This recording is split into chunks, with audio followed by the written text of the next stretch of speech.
hargeysa intiina ku nool iyo inta mar timid ama soo booqatay ay u taqaano hargeysada gadaasheeda ka muuqata waa hargeysa muddo ku siman 30 sano kobaceeda dhaqaale iyo dhismayaasha isu soo taraya ee maalinba maalinta ka dambaysa ay u tahay halbeega lagaga qiyaas qaasto hab nololeedka dadka ku nool magaalada Hargeysa daawade hargeysadu ma taqaanun ba mise waxa jirta hargeysa kale oo qarsoon waxa barnaamijkan iskiin baraya hargeysada qarsoon sidoo kale waxa uu cod u yahay mahadlaha u baahan in loo hadlo qof kasta oo muddo kooban ka maqnaada waxa uu hargeysa ku arkaya isbedel xawaare ku socda oo u badan kororka dhismayaasha kuwa dabaqa ah ama isasaarka ah iyo kuwa kaleba waxa dheer fiditaanka ay magaalo ahaan dhinacyada u fidayso taasoo macnaheedu tahay in dhaqaale ahaan ay kobcayso hase ahaatee waxaa jirta hargeysa aan ahayn tan inoo muuqata oo aan ula baxay anigu hargeysada qarsoon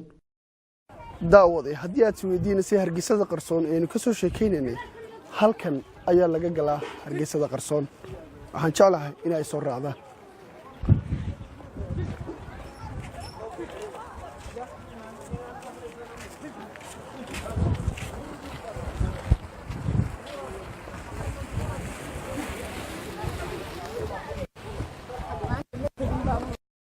balac ahaan ma yara tirada dadka ku noolna waxa lagu qiyaasaa sida ay sheegeen dadka ku nooli ku dhawaad 5,000 oo qoys dadka ku nool dhammaantood waa danyar u qaraab taga suuqa kana xoogsada shaqooyinka gacanta lagu qabto noocyadooda kala duwan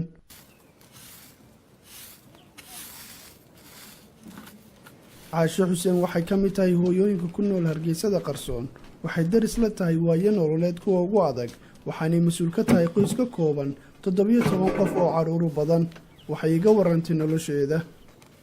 anigu qoyskayga ilaahay baa sida igu og ilaahay qaadir raxmaana ayaa sida igu ogay nolosha xaafadaydu maanta oo adag tahay waligayba way soo mari jirtay anigayga kula hadlaya bisheedii waan jabay gacantaasaan ka jabay laba feedood baan ka jabay dankaas oo dhan wali ogay waan ka jabay dhakhtarkii waa lacag waa kan mar alla marka tagta $150 keen baa la yiraahdaa maxaa lagu kaab yaa inaan bayga tahriibay inankayga tahriibay ma gafa haysta 8 bilood buu haysta ma gafe ma garatay waxa laga doonayaa lacagta wuu raagayo 10,000 shilina ma dirin waagi bari 10,000 markii haddaan 8,500 diro oo dollar way dhawaan lahay laakiin imka 8 bilood buu ku jiraa waa la dilaa in madax xaafada ila soo hadla ee ka baxay amba jooga waxa yiraahdaa inanka lacag ma soo dirtay waa lagu daweynayaa waa la dilaa darkii uu daadiye cuntada ma cuno alaanka ma gafaadaan inay qaraaco amba nimanka haystaan inay qaraaco waad hadlaysaa anu naag beel badan baana caruurta 13 baan dhalo 3 daran yaa dishay waxaan idhaaba aakhira ii tagay laakiin 10kii baan nool 10kiina laba caruurta igu dhaloon waxa haya waxa weeyaan meel laba ah iyo meel 5 yaa marka guud ahaan waa 17 caruur inta guriga ku nool isku geyn waxa ku nooleen 17 ayaa ku nool ka baxay mooyaan 16 bay markay joogtay kaasina warwarkiisa baba igu badan kaasina ka madaxa maanta ay dhaqaajiyay aan kolba xaafadaan tageen waxay saydaan ka waayo shalmada wanka ka imaan ilaahay bay igu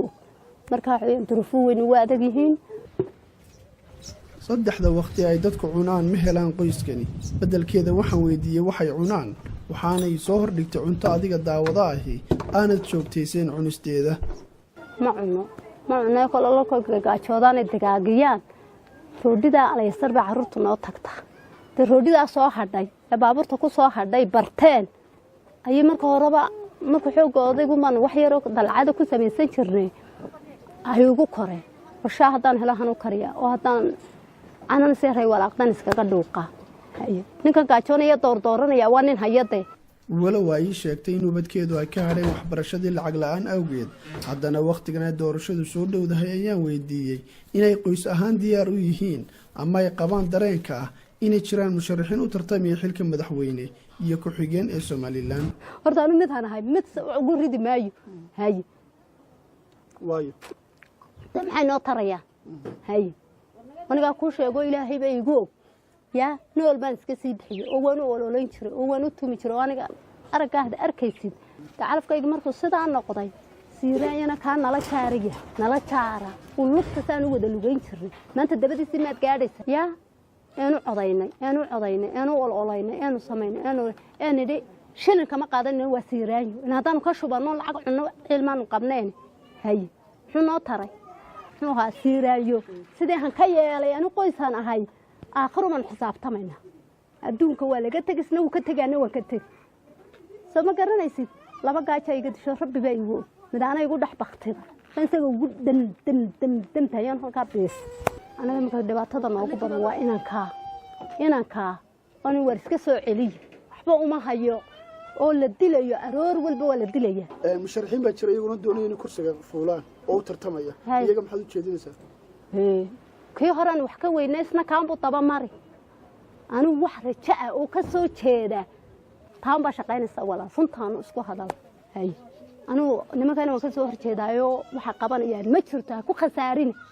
ana joonis ka qaaday shicibaan u badanahay anaku ilaahay baan la jecel hay halka dad martaan adiga si fiican baa marka lagu bariidin ana albaabka gaflaygu sii marka dadna dad baa wata dadna ilaahay anaga ilaahay baan wata una jecel intooda badan in malaha masquulo ama suuliye ay ku xaajo gutaan taasina waxay keentay in nadaafadda Hargeysada qarsoon ay noqoto mid liidata halwadeennada caafimaadka ayaa walaac ka qaba inay cudurro ka dilaacaan ifraax muuse jaamac waa halwadeen caafimaad oo ka tirsan hay'adda bisha cas ee Somaliland waxay walaacaasi ku matashaa aqoonyahanka caafimaadka waa run xaaladda state house-ka magaalada Hargeysa ku yaala oo waliba magaalada dhexdeeda ku yaala waxaan oran karaa waa meel halis daaqaysa halis weeyaan meel halis badan ka iman karto meel khatar caafimaad yaalaan meel aad guri isugu dhow yihiin maxay hayday kaabayaashii nadaafadana aan lahayn marka aan waxaan oran karaa waa meel halis ka soo fool leedahay halista aan sheegay waxa fududeyn karaa horta marka ugu horeysa waxay leeyahay suuliyadooda haday suuliye jiraana suuligu suulo hoos u qodan oo intii caafimaad ahaan loogu talagalay qodan maaha waa suuliyadada taaldara noqoteen oo 1 mitir qodan iyo waxaan dhaamin isla markaana meeshii dadku seexanayeen ku yaala ama meeshii kijada ahayd ay horta wax kala soocan baan ugu maanarag waxaan ka guriye yar oo kooban oo laga dhisay mariyo iyo baaco iyo maxay haday wax geed dhirta ka soo go'o maxay haday guriye yar laga sameeyay meeshii la jiifsanay meeshii wax lagu cunayo suuligii aan waxba isku jirin meelaha qaar 5 mitir oo family ku nool yahay ama 4 mitir oo family ku nool yahay hawlihiisa dhan ku wada fushanayo waxyaabihii domestic ahaa ee looga baahnaa guriga oo dhan lagu fulinayo marka qaarkoodna aanay suuli lahayn qaarkoodna suuligu u yahay mid inta ku dhex yaala gaabana oo ay ka dhalan karto halis badan haddii aynu dib ugu noqono Hargeysada qarsoon xiriiriga guryaha ka samaysan marada iyo kartoonada awgeed waxay caashii sheegtay in dhaqaale la'aan ka soko aanay dab shidan cabsi ay ka qabaan guriga ku gubta awgeed gaashaan sare Axmed Maxamed Xasan oo loo yaqaan Sawaaxili waa taliyaha guud ee ciidamada dabdamiska waxa uu walaacaasi la qabaa maatida ku dhaqan Hargeysada qarsoon marka ugu horeysa xaafadaha ama guryaha ka dhisan oo dhan oo wada buulkuna waa waxyaabo ugu nugul inuu dab qabsado midda kale hadeenu sharciyan u eegno xaqii dabdamiska waxa jirta waxa la yiraahdo sharciga guryaha dhisidooda waxa la building construction regulation balada marka iyagoo buulala ayaa haddana aan lahayn xadayn qaar talaab isu jiraan qaar baa isku badhiisanba marka imiko kale dabal xagaagan oo kale ma ku socdo hadduu hal buul gubto dee wixii hore way israacayaan marka halista ugu horeysa waxa horta sida loo degaa qalada waa in xadeen loo sameeyaa midda labaad haddii imika aanu gurmada dee horta wadda aanu marnaba heli meynaba wadda jirta waddadaasina baabuurta dabdamiskaaba ku ciriiriyaba marka anagu duulimaad tegino baabuurta waxay leeyihin location ama meelo kale istaagaan qaar baa dagaalamaya qaar baa saysteynaya qaar baa nabadgelyo ka shaqeynaya qaar baa backup waxa la dhahaa ama baritaan sameynaya marka horta wixii oo dhan waa la waayaya marka khatarta taala waxa weeyaan buulashii oo wada guryahooda buulala oo u nugul dabkii dabeel xagaagii oo dabkii dhaqsoo fidinaysa fiditaankii dabka ayaa fara badnaanaya marka mushkilada labaad waxa weeyaan maadaama ay tahay meel congested ama meel iswada dul fuushan dadkii baa isu wada dhow mar allaari markuu dab dhaco waxaad arkaysaa laba kun oo qof markiiba meesha imanaya marka dhibaatada naga haysta haween wada la-aantii iyo dadkii markay kusoo buuqaan inta dadka kala eraysid aad leeda kala baxa ayuu horta waqtigu kaa dhacaya xaafadan waxaa loo yaqaanaa State House-ka waxaana ku taallaa agagaarka qaar ka mid ah guryaha ay dowladda iyo hay-adaha qaarkoodba ku shaqeeyaan daawadayaal ila soo aragteen hargeysada qarsoon ee idinka warramayay bal imkana ila eega inta tallaabay isu jiraan daraska sheegayeen iyo mas'uuliyiinta ay aaminsan yihiin in xilka saaran yahay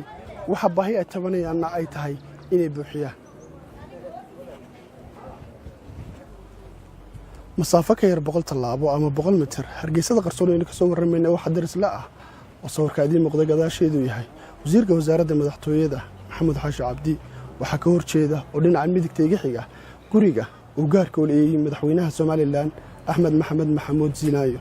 oo dadka danyarta ku nool hargeysada qarsoon ee ka soo warramay State House-ka ay u arkaan inay yihiin dadka xilka u haya ee ka rabaan mas'uuliyadaha iyo baahiyaha ay tabanayaan si aan u dheeli tirno barnaamijkan waxaanu isku daynay inaan dhinacooda wax ka weydiino wasaaradaha dawladda oo qaabilsan arrimahan sida wasaaradda qoyska iyo arrimaha bulshada oo mas'uuliyintoodu ka cudur daarteen inay wax ka yiraahdaan xaaladda ay ku sugan yihiin dadka ku nool hargeysada qarsoon iyo sidoo kale wasaaradda dibadejinta oo inkastoo wasiirkeedu Cali Siciid Raygal 2 goor oo kala duwan uu nala ballamay haddana aanu oofinin ballantaasi aynu dib ugu noqono hooyo Sahra iyo mahadlaha aan loo hadal ee u baahan gargaarka walow iyada iyo qoyskeedu iyo qoysas kale oo badanaba marxaladaasi ku jiraan haddana weli rajo ayay qabaan oo farxad bay abuurtaan